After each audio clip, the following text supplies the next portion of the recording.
Eu ainda sinto o arrepio subindo pela minha nuca quando lembro daquele segundo, porque foi ali que eu entendi que eu não estava sozinha.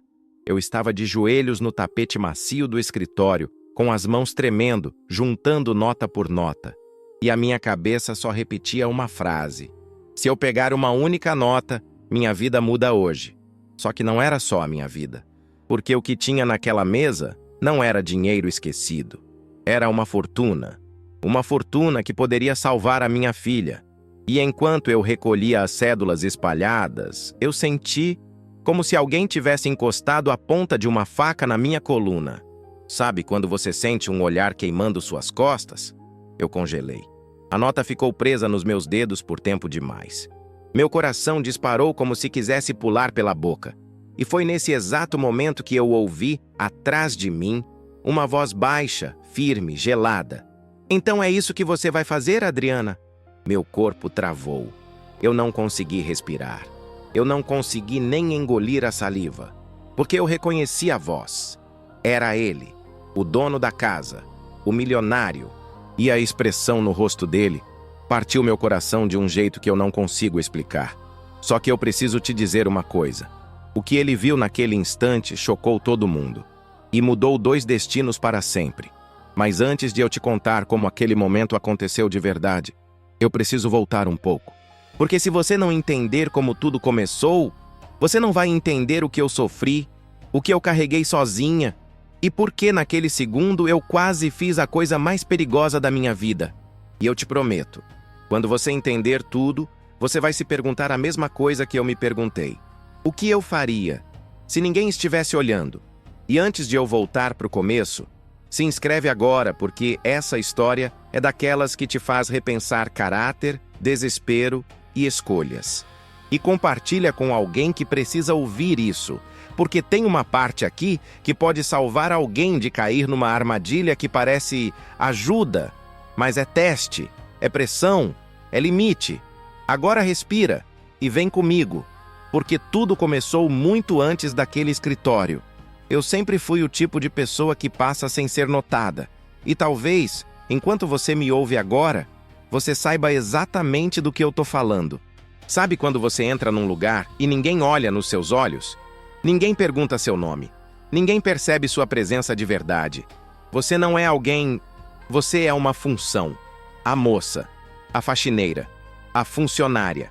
Eu era isso. E deixa eu te perguntar uma coisa, olhando direto para você agora. Quantas vezes você já se sentiu assim na vida? Invisível? Descartável? Pequeno demais para o mundo? Eu acordava antes do sol nascer, ainda escuro. Pegava ônibus lotado, em pé, espremida, com o corpo cansado. Mas o pior nem era o corpo, era o coração. Porque quando eu chegava naquela mansão enorme, silenciosa, impecável, eu já entrava pequena. Não porque eu sou pequena, mas porque o ambiente te ensina a se diminuir, e talvez isso já tenha acontecido com você também. Não era alguém me dizendo você é menos, era o jeito que ninguém dizia nada. E eu não tô falando de luxo, de riqueza, de mansão. Luxo é só coisa. Coisa não dói. O que dói de verdade é essa sensação aqui, ó. A sensação de que, se você sumisse amanhã, ninguém sentiria falta. Eu trabalhava ali há quase 3 anos. 3 anos limpando tudo. Vidro, madeira, tapete caro, banheiros maiores do que a casa onde eu morava. E mesmo assim, parecia que eu não existia. Eu entrava muda, trabalhava muda, saía muda. E sabe o mais triste? Eu tinha aceitado isso. Eu tinha convencido a mim mesma de que aquela era a vida que me cabia, que não adiantava querer mais, que era melhor não sonhar alto para não sofrer depois. Até o dia em que a minha filha adoeceu, e aí tudo mudou. A Isabela era o meu motivo, o meu centro, o meu porquê. Ela tinha 9 anos. Um sorriso que iluminava qualquer dia ruim. E mesmo quando eu não tinha quase nada, eu fazia questão de dar pelo menos uma coisa: presença. Eu estava ali, sempre. Mas aí, algo começou a mudar. Primeiro foi o cansaço, depois as dores nas pernas, depois as tonturas. E eu lembro como se fosse agora do dia em que a escola me ligou, dizendo que ela tinha desmaiado. Quando eu cheguei e vi minha filha no colo da professora, pálida, mole, sem força nem para segurar minha mão, eu senti o mundo rachar. Sabe aquele momento em que você percebe que perdeu o controle de tudo? Foi ali. E é aqui que começa a parte que quase ninguém fala. Porque o desespero de uma mãe pobre não faz barulho. Ele não grita. Ele não quebra nada. Ele se cala.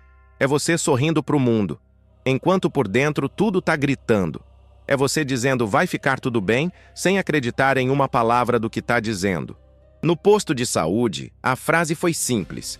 Ela precisa de exames. Eu perguntei, quando? E a moça respondeu com um olhar que parecia pedir desculpa por existir. Não tem previsão. Você já recebeu um não tem previsão quando o que estava em jogo era alguém que você ama?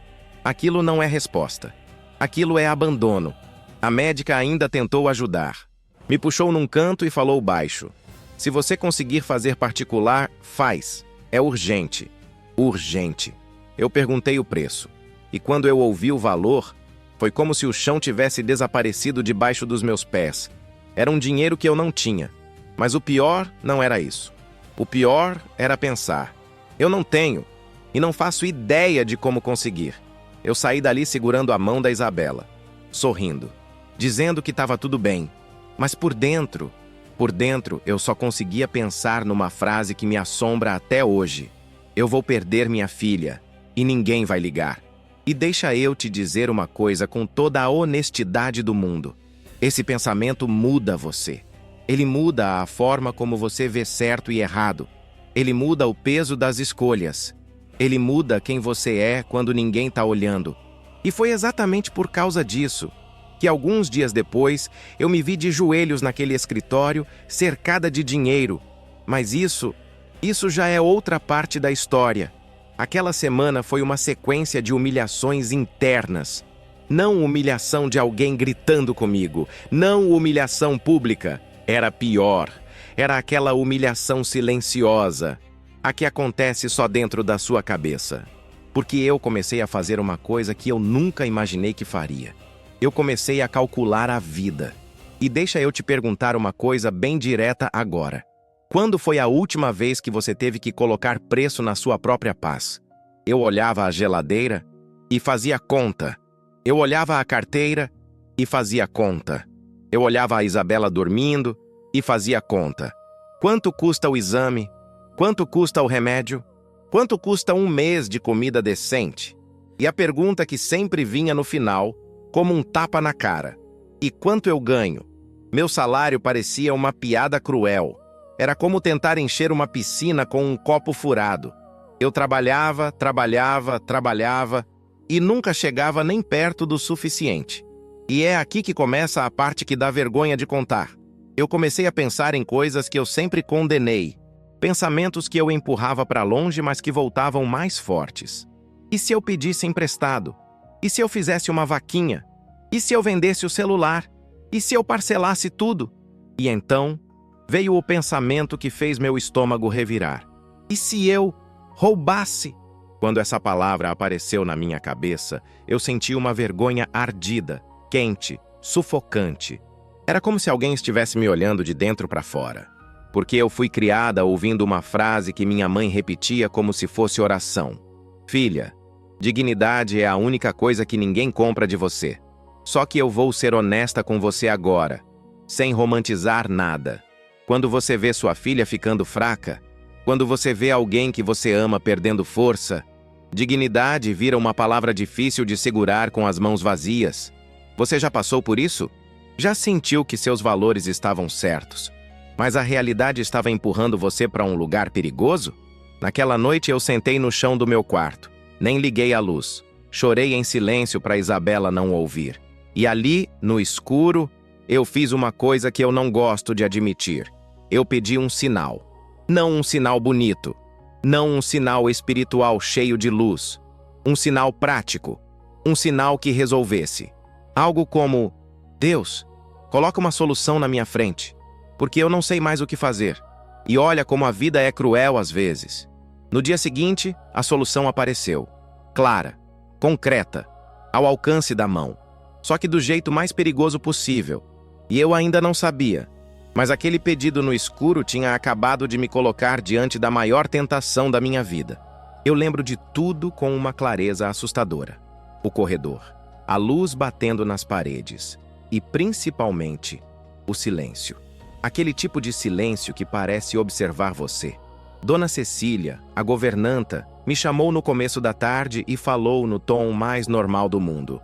Adriana, limpa o escritório do Sr. Ricardo antes dele voltar. Eu respondi, sim, senhora, como sempre. Sem questionar, sem imaginar. Peguei meus panos, respirei fundo e fui. Quando eu abri a porta do escritório, eu parei. Não dei mais nenhum passo, porque a mesa estava coberta de dinheiro. Não era um monte de notas. Era dinheiro demais para ser normal. Pilhas organizadas, algumas amarradas com elástico, outras soltas, espalhadas como se alguém tivesse saído às pressas. Parecia cena de filme, só que não era filme. Era real e estava ali, na minha frente. Eu senti a garganta secar na mesma hora. A primeira coisa que eu fiz foi olhar para o corredor. Vazio. Nenhum som, nenhuma voz, nenhum passo. Só silêncio. E deixa eu te perguntar uma coisa agora, com sinceridade. O que você sentiria se encontrasse uma fortuna sozinha, sem ninguém por perto? Porque foi nesse exato segundo que aquele pensamento nasceu dentro de mim. Eu tentei matar ele na hora, mas ele já tinha respirado pela primeira vez. Ninguém vai saber. Meu coração começou a bater diferente. Não era alegria, era medo. Um medo estranho, misturado com possibilidade. Eu dei um passo para dentro do escritório e eu juro que parecia que o ar tinha ficado mais pesado, como se o ambiente estivesse me testando. Eu fui até a estante para começar a limpar, fingindo que aquilo não existia, como se eu pudesse enganar meus próprios olhos. Mas eles voltavam, toda hora, e quanto mais eu olhava, mais o rosto da Isabela aparecia na minha cabeça.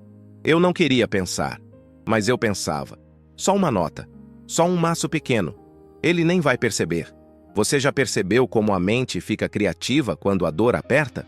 Como ela encontra justificativas rápidas, quase convincentes? Só que junto com isso, vinha a imagem da minha filha olhando para mim e dizendo: Mãe, eu confio em você. E essa imagem me cortava por dentro. Era como se duas forças puxassem meu corpo em direções opostas. Eu estendi a mão uma vez. Minha mão tremia tanto que eu quase deixei o pano cair. Eu encostei os dedos numa nota e puxei de volta na mesma hora como se tivesse tocado em fogo. Meu coração disparou e eu sussurrei sozinha, quase implorando para mim mesma. Não, não é isso que eu sou. Mas o dinheiro continuava ali, parado, silencioso, gritando comigo, sem fazer barulho nenhum. E eu ainda não sabia, mas aquele silêncio estava prestes a ser quebrado do pior jeito possível. Eu comecei a limpar mais rápido, rápido demais, como se terminar logo fosse me salvar, como se sair daquele escritório apagasse o que eu tinha visto. Mas foi justamente quando eu tentei fugir que tudo aconteceu. O ar-condicionado deu uma rajada mais forte, ou talvez tenha sido só o destino, e uma das pilhas escorregou. O som foi baixo, mas para mim foi ensurdecedor. As notas voaram pelo chão, deslizando pelo tapete caro, espalhando para todos os lados, como se alguém tivesse empurrado aquilo de propósito. Como se a vida tivesse dito: agora decide. E eu senti pânico. Pânico de ser acusada. Pânico de parecer culpada. Pânico de ser demitida. Mas acima de tudo, pânico de mim mesma. Eu me ajoelhei no tapete quase sem pensar. O coração disparado. As mãos tremendo. E comecei a juntar tudo. Nota por nota, uma por uma. E deixa eu te perguntar algo agora, olhando direto para você. Você já viveu um momento em que o certo e o necessário brigavam dentro do seu peito? Um momento em que nenhuma escolha parecia limpa? Se já viveu algo assim, comenta aqui embaixo. Qual foi a maior tentação ou a maior prova da sua vida? Não precisa se expor demais. Eu tô lendo. De verdade. Porque ali, naquele chão, eu senti exatamente isso. Como se a minha alma estivesse sendo puxada para dois lados ao mesmo tempo. Eu pegava as notas e tentava organizar, mas de vez em quando, Uma nota ficava presa nos meus dedos por um segundo a mais. E naquele segundo, o mundo inteiro parava. E a minha cabeça sussurrava bem baixinho. Só essa. E logo em seguida, outra voz, mais firme, mais dura, respondia: se você pegar uma, você pega duas. E se pegar duas, você vira outra pessoa. Você já sentiu isso? Essa conversa dentro da sua própria cabeça? Eu chorava sem fazer barulho. As lágrimas caíam no tapete, mas eu não fazia um som sequer. Eu pensava na Isabela, pensava no sorriso dela, pensava na confiança cega que ela tinha em mim. E pensava na minha mãe, na frase que ela repetia como regra de vida. E então pensei algo que doeu mais do que qualquer medo. Eu não quero ensinar minha filha a vencer, perdendo quem ela é. Foi nesse exato momento que eu senti o olhar, o peso, a sensação clara de que eu não estava mais sozinha. Como se alguém estivesse parado atrás de mim, observando cada movimento. Meu corpo gelou, meu coração quase parou. E então veio a voz, baixa, firme, gelada.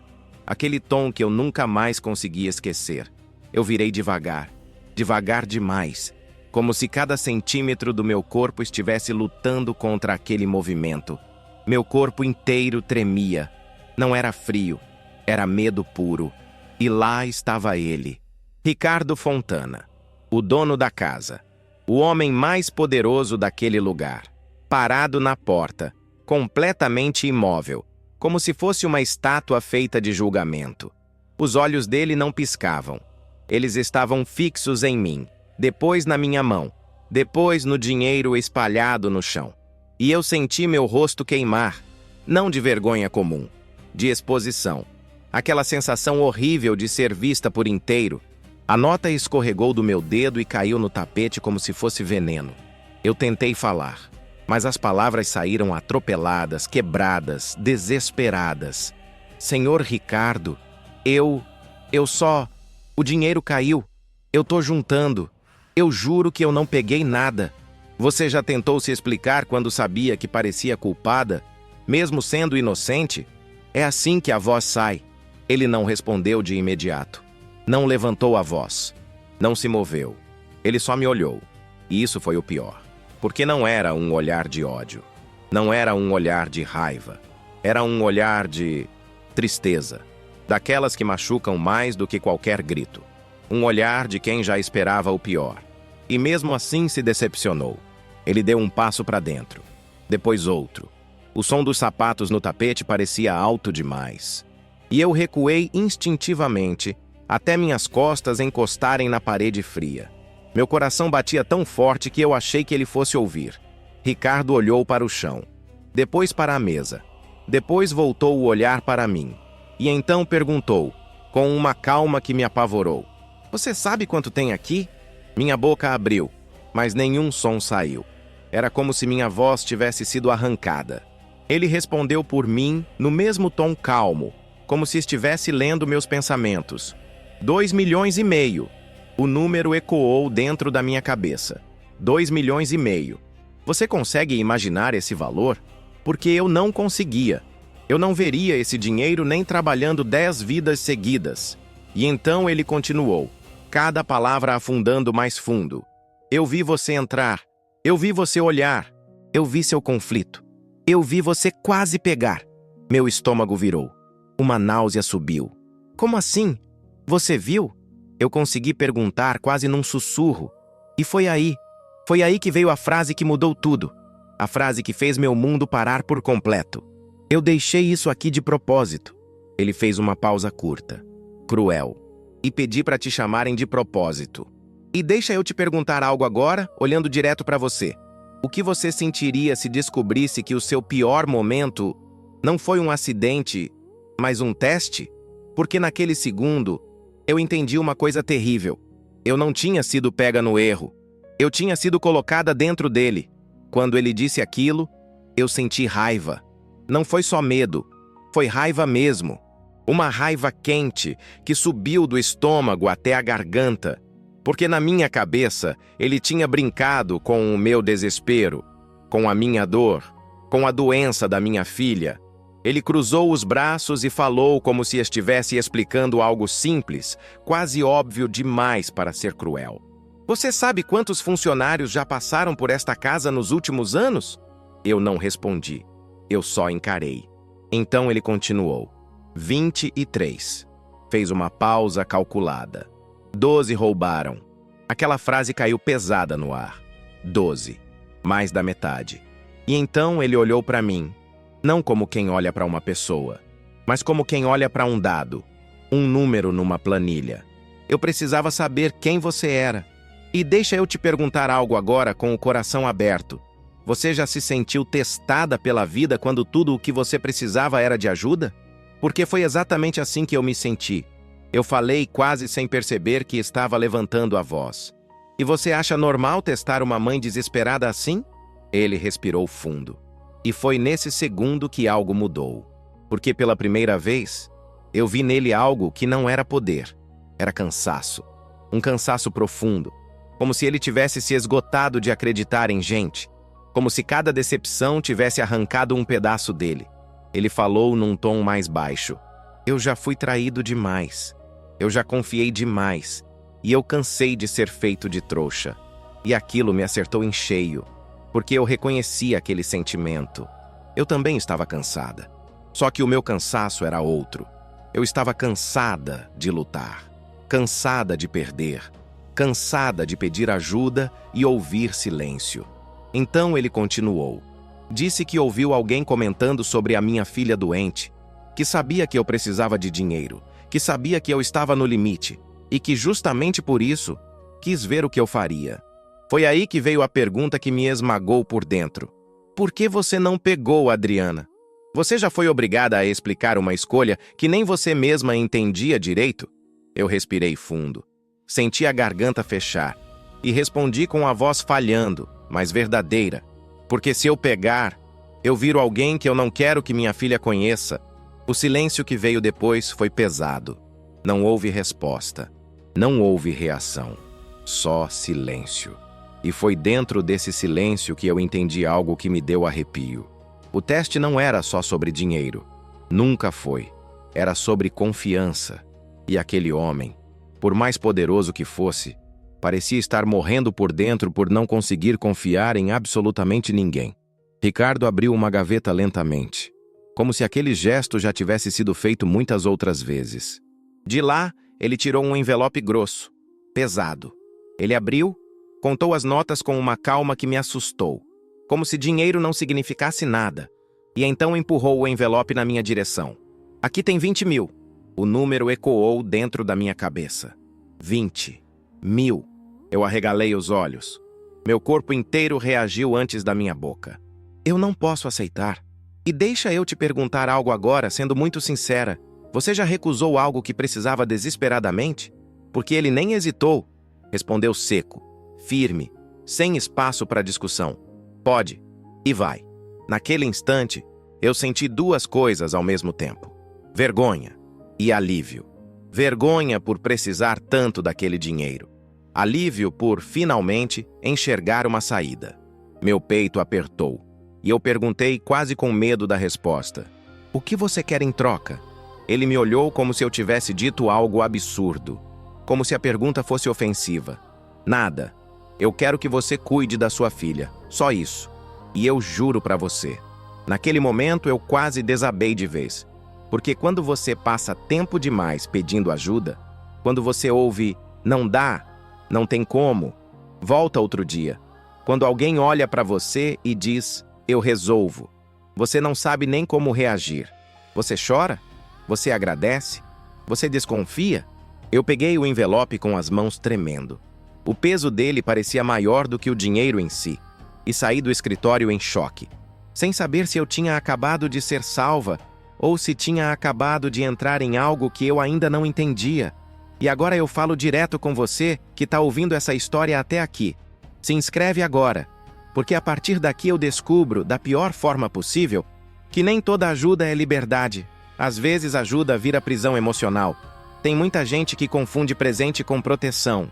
Confunde socorro com controle. E só percebe quando já é tarde demais. Então se inscreve para não perder o que vem a seguir. porque daqui para frente as escolhas ficam mais caras e as consequências muito mais pesadas. Eu marquei os exames no particular no mesmo dia. Não esperei, não pensei duas vezes.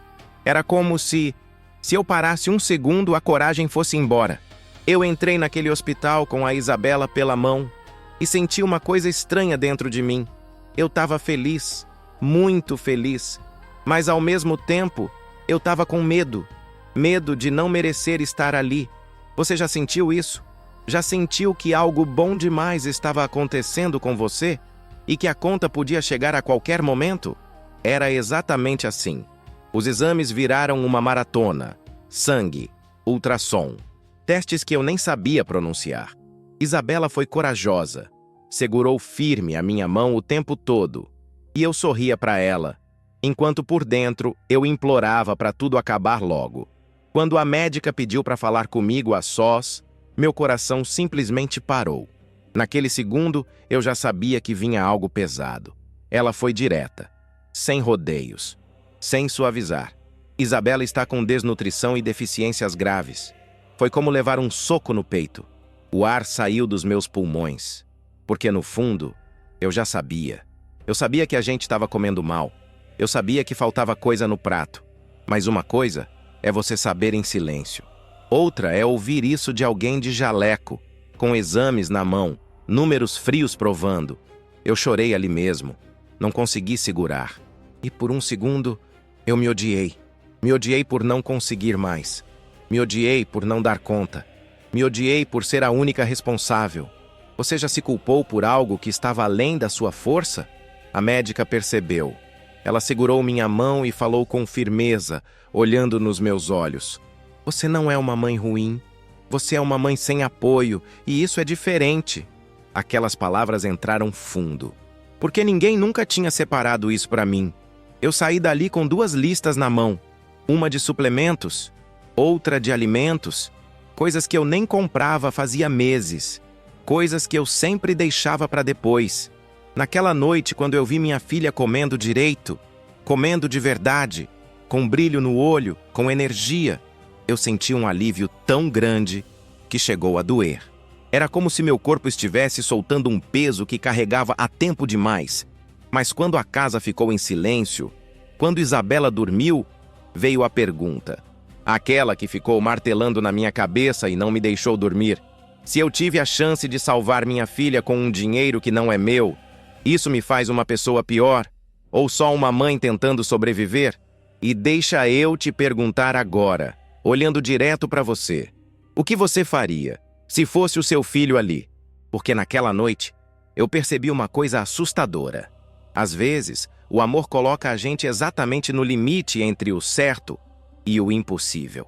Naquela mesma noite, quando a casa já estava em silêncio, meu celular vibrou. Um som curto, seco, número desconhecido. Meu coração acelerou antes mesmo de eu desbloquear a tela. Mensagem curta, direta demais para ser engano. Cuidado com Ricardo Fontana.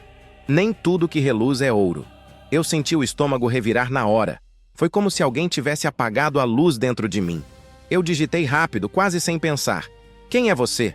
A resposta veio em segundos. Fria, calculada. Alguém que sabe e que não quer ver você cair. Cair.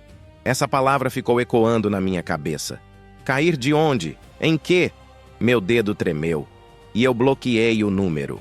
Bloqueei como se isso fosse apagar o aviso. Mas não apagou. A mensagem ficou martelando na minha mente, repetindo sozinha, como um sussurro que não cala. E agora deixa eu te perguntar, olhando direto para você. Se um rico te ajudasse do nada, sem pedir nada em troca, você confiaria? Ou desconfiaria na mesma hora? Comenta aqui embaixo o que você faria de verdade. Sem romantizar, sem resposta bonita. Porque eu achava que sabia. Até viver isso na pele. No fundo, eu não conseguia esquecer uma coisa. Ele tinha me testado. E quem testa, não tá só ajudando. Tá medindo, tá analisando, tá controlando. E quanto mais eu pensava nisso, menos tranquila eu ficava. Peguei o celular de novo e comecei a pesquisar o nome dele. Ricardo Fontana. Achei notícias antigas, investigações, boatos, palavras como suspeita, denúncia, caso arquivado, nada concreto, mas nada limpo demais também. E quando eu achei que aquilo já era informação demais para uma noite só, meu celular vibrou de novo. Outro número, outra mensagem. A polícia vai voltar. Quando voltar, todo mundo aí vai ser investigado. Eu li aquilo devagar, uma vez, 2 vezes, e senti o sangue gelar, porque aquela mensagem não parecia um aviso qualquer. Parecia certeza. E foi aí que eu entendi, não era só sobre ele, era sobre mim também. E no dia seguinte, a polícia voltou. Eu cheguei e vi homens de terno. Mas não era visita de negócios. Não era reunião. Não era rotina. Era postura de autoridade. Daquelas que não pedem licença. Eu ouvi a frase que fez meu estômago afundar. Polícia Federal. Mandado de busca. Naquele instante, o tempo congelou. A casa inteira virou estátua. Um funcionário parou com a bandeja suspensa no ar. Cecília parou de escrever no meio da palavra. A cozinheira ficou pálida, com a mão tremendo. E eu? Eu não pensei em dinheiro. Não pensei em Ricardo. Não pensei nem em mim. Eu só pensei na Isabela. E uma frase bateu na minha cabeça como um martelo. Eu não posso ser presa. Você já sentiu esse medo seco, gelado, que não faz barulho, mas aperta tudo por dentro? Porque foi exatamente isso que eu senti. Eu ouvi eles falando palavras soltas pelo corredor. Container, porto, subfaturamento, denúncia. Palavras que não combinavam com a minha vida, mas que, de repente, estavam todas apontando para mim. Eu vi eles abrindo gavetas, pegando pendrives, fotografando documentos, anotando coisas que eu nem entendia. Cada clique da câmera parecia um aviso. E enquanto todo mundo tremia, Ricardo manteve a calma. Uma calma que não tranquiliza. Uma calma que assusta. Como se aquilo não fosse novidade. E isso me deu ainda mais medo. Porque deixa eu te perguntar algo bem direto agora. Quem é inocente costuma ficar calmo assim? Gente inocente fica nervosa. Gente inocente se explica demais. Gente inocente treme. Mas gente acostumada fica quieta. Observa. Espera. Quando os agentes finalmente foram embora, levando caixas e mais caixas, a mansão ficou diferente. Vazia por dentro, como um corpo sem alma. E foi ali, em pé no meio daquele silêncio pesado, que eu percebi uma coisa assustadora.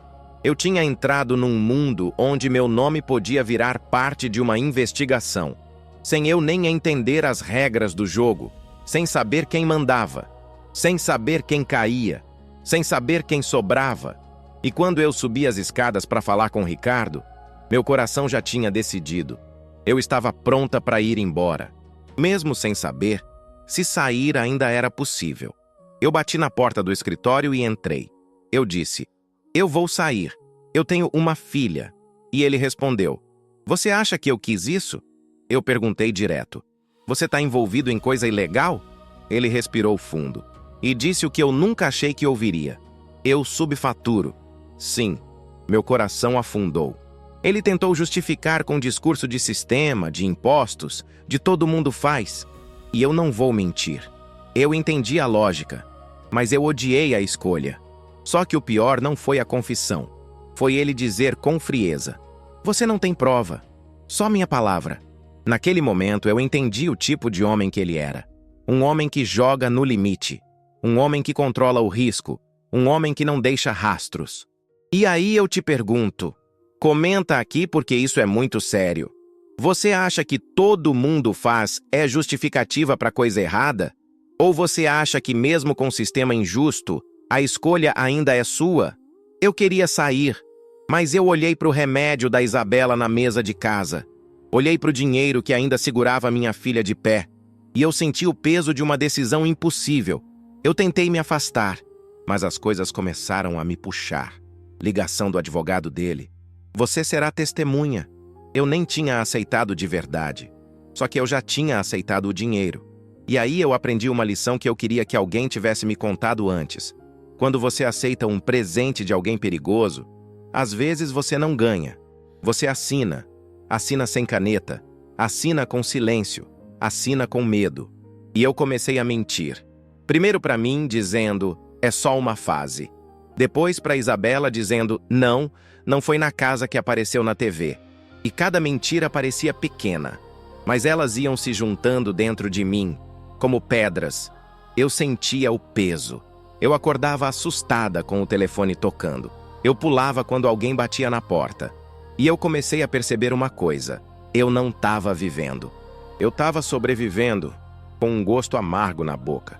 Até chegar o dia do tribunal. O dia em que minha boca teria que escolher entre duas coisas. Meu medo ou minha verdade. Eu sentei naquele banco de testemunha como se eu estivesse sentando num abismo. Promotora de um lado, advogado do outro. Ricardo ali, olhando como quem diz, não me destrói. A promotora perguntou do dinheiro. Eu respondi. Perguntou da confidencialidade. Eu respondi. E aí veio a pergunta que abriu meu peito. Por que você continuou trabalhando para ele mesmo desconfiando? Eu queria ser forte, mas eu falei a verdade. Porque minha filha estava doente. E naquele momento, eu vi algo no rosto do juiz. Não foi pena, foi realidade. Porque ele entendeu. A pobreza coloca gente boa em escolhas feias. Mas a promotora não parou. Perguntou quanto eu recebi. E quando eu disse o valor, a sala murmurou. E eu senti vergonha. Eu senti que todo mundo me via como vendida. E eu quase desabei. Só que aí aconteceu uma coisa dentro de mim. Eu cansei. Cansei de justificar. Cansei de esconder. Cansei de ser peça. E quando perguntaram o que eu achava que ele escondia, eu soltei. Eu falei. Eu falei daquilo que eu tinha ouvido, do que eu suspeitava, do que eu sentia. Eu falei a verdade do jeito mais perigoso possível. Ele faz coisa errada, mas ele não é um monstro. A sala explodiu. E eu saí de lá tremendo, achando que eu tinha destruído minha vida. Quando eu saí do tribunal, uma mulher me abordou. Discreta, olhar cansado. Ela disse, meu nome é Patrícia. Eu trabalhei para ele. Fui eu das mensagens. Eu senti uma mistura de raiva e gratidão. E ela me contou uma coisa que me deixou gelada. Ela começou como eu. Aceitou um envelope. Depois outro. Depois começou a assinar papel. Depois a mentir para auditor. Até virar cúmplice. E ela saiu fazendo acordo com a promotoria, entregando o que sabia, tentando salvar a própria pele, mas carregando culpa. E ela disse, eu te avisei porque vi você com sua filha e lembrei de mim. Só que eu não tinha ninguém. Aquilo me desmontou. Porque eu entendi que o perigo não era só o milionário. O perigo era a escada. A escada que vai descendo devagar. Primeiro você aceita, depois você cala, depois você mente, depois você se acostuma. E agora eu quero que você comente de verdade. Você acha que uma pessoa boa pode virar cúmplice sem perceber? Ou você acha que caráter nunca muda? Eu acredito que muda. Quando o desespero aperta e quando alguém oferece solução do jeito errado. E eu quase fui. Eu cheguei em casa naquela noite e vi a Isabela dormindo. Barriga cheia, respiração tranquila. E eu olhei para o dinheiro na minha mão. E eu senti uma coisa estranha. Eu não queria mais aquele dinheiro. Porque ele tinha gosto de medo. Ele tinha cheiro de armadilha. Ele tinha peso de mentira. Eu fiz uma escolha que doeu, mas me deu paz. Eu peguei uma parte e doei para um fundo de tratamento de crianças carentes. Porque eu pensei, se eu me salvar sozinha e esquecer as outras mães, eu tô virando o que eu odeio. Eu deixei o suficiente para manter o tratamento da Isabela por um tempo. Sim, porque eu não sou santa. Eu sou mãe. Mas eu tirei aquele dinheiro do lugar de compra de silêncio e transformei em socorro. E alguns meses depois, eu consegui um trabalho simples, honesto, estável, sem luxo, sem mansão, sem medo. E sabe o que eu ganhei? Eu ganhei a coisa mais rara do mundo. Eu voltei a dormir em paz. Eu olhei para minha filha e senti orgulho. Não por ter vencido, mas por não ter virado outra pessoa no caminho. Agora deixa eu te pedir uma coisa. Se essa história mexeu com você de algum jeito, faz isso aqui comigo. Se inscreve no canal agora, porque aqui eu conto histórias que te prendem e te fazem pensar. E eu prometo, a próxima é ainda mais forte. Compartilha esse vídeo com alguém que está vivendo uma fase difícil, alguém que está quase aceitando atalhos por desespero. Às vezes uma história dessas chega como aviso. Curte para você me dizer que quer mais histórias assim, com emoção de verdade e lição que fica. E comenta aqui embaixo, qual foi a parte que mais te chocou? Foi o teste com o dinheiro, a polícia, o tribunal, a confissão, a Patrícia? E eu quero um comentário bem específico. Você acha que eu fiz certo em aceitar o dinheiro por causa da minha filha? Ou eu devia ter recusado e arriscado tudo? Eu vou responder os comentários mais sinceros, porque essa pergunta, até hoje, ainda me visita. Obrigado por ter ficado comigo até aqui. E se você quer continuar nessa vibe de história intensa, humana e impossível de esquecer, então já fica ligado no próximo vídeo, porque ele vai te pegar de um jeito diferente. Eu te vejo lá.